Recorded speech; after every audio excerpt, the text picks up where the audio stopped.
राष्ट्रवादी काँग्रेसचे अध्यक्ष शरद पवार आणि मुख्यमंत्री देवेंद्र फडणवीस पुण्यात एका व्यासपीठावर आहेत। मांजरी इथल्या वसंतदादा शुगर इन्स्टिट्यूटची वार्षिक सर्वसाधारण सभा या ठिकाणी आज होतीये आणि याच कार्यक्रमासाठी पवार आणि फडणवीस एकत्र आलेले आहेत। आणि शेतीच्या क्षेत्रामध्ये काम करणारे सर्व अग्रज ज्यांना आपण कॅप्टन्स म्हणू शकतो अशी सर्व मंडळी आणि उपस्थित सर्व भगिनी आणि बंधूंनो, मी सर्वप्रथम आज ज्या सर्व लोकांना या ठिकाणी पुरस्कार मिळाले आहेत त्यांचं अतिशय मनपूर्वक अभिनंदन करीन।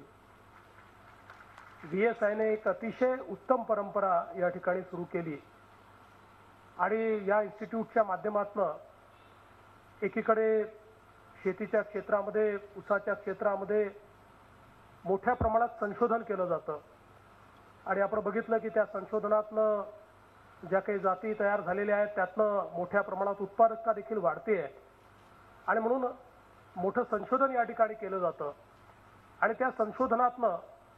केवळ शेतीच्या क्षेत्रात नाही तर कारखानदारीच्या क्षेत्रामध्ये, तंत्रज्ञानाच्या क्षेत्रामध्ये, प्रत्येक क्षेत्रामध्ये संशोधनाच्या माध्यमातून आपली उत्पादकता कशी वाढेल,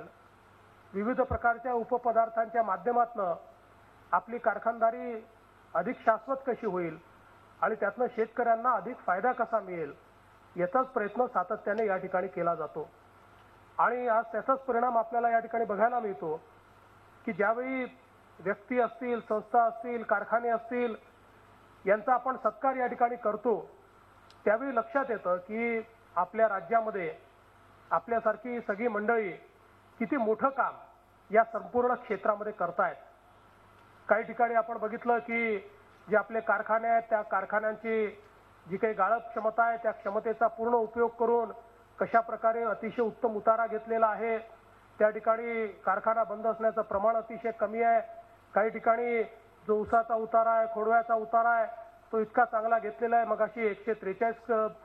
टनाचा एक उतारा त्या ठिकाणी सांगण्यात आला। त्यामुळे एक जो आकडा आहे हा आकडा अक्षरशः आश्चर्यचकित करणार आहे आणि खऱ्या अर्थानं जर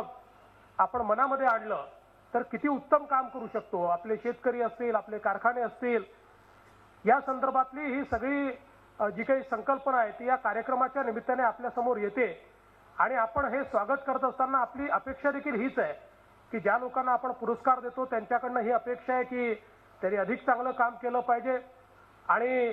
ज्या लोकांना पुरस्कार मिळत नाहीत त्यांच्याकडनं अपेक्षा आहे की या सर्व मंडळींकडनं प्रेरणा घेऊन आपल्याही संपूर्ण क्षेत्रामध्ये आपल्याला कसं उत्तम काम करता येईल, आपल्याला कसं उत्पादकता वाढवता येईल, कशी कॉस्ट कटिंग आपल्याला करता येईल या संदर्भातल्या सर्व बाबी ज्या आहेत त्या बाबी आपणही अधोरेखित कराव्या आणि आपापल्या क्षेत्रामध्ये त्या बाबींना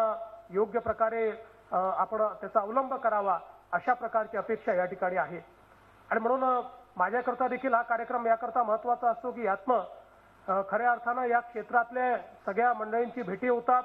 आणि त्यातनं पवार साहेबांसारख्या एका व्यक्तीचं ज्यांचं या क्षेत्रावर प्रभुत्व आहे त्यांचं मार्गदर्शन असेल, वेगवेगळे रिपोर्ट्स असतील,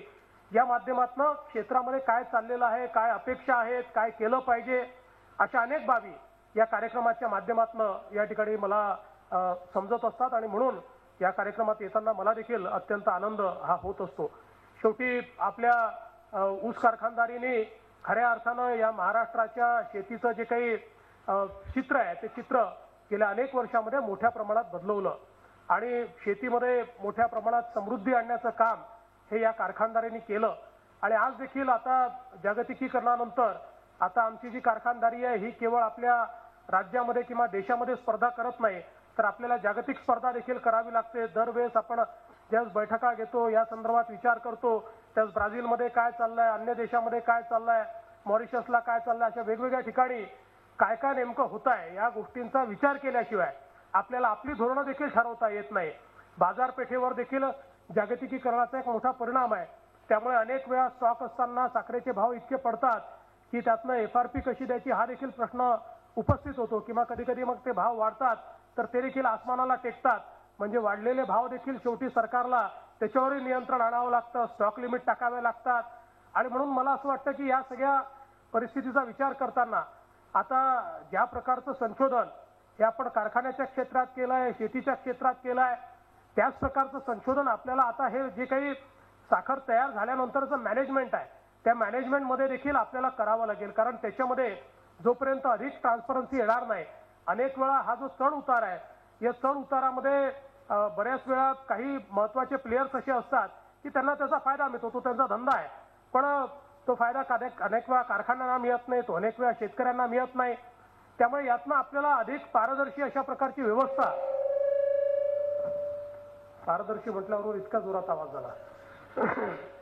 अत्यंत पारदर्शी अशा प्रकारची व्यवस्था ही आपल्याला निश्चितपणे उभी करावी लागेल. आणि आज आपण बघितलं की गेल्या वर्षी सुरुवातीच्या काळात बराच काळ साखरेचे भाव कमी होते, मग ते हळूहळू चढायला लागले. गेल्या काही महिन्यात थोडे भाव चांगले झाले, पण त्यावेळी काही सगळ्या कारखान्यांजवळ साखर देखील नव्हती, ज्यांच्याजवळ होती त्यांना त्याचा थोडासा फायदा झाला.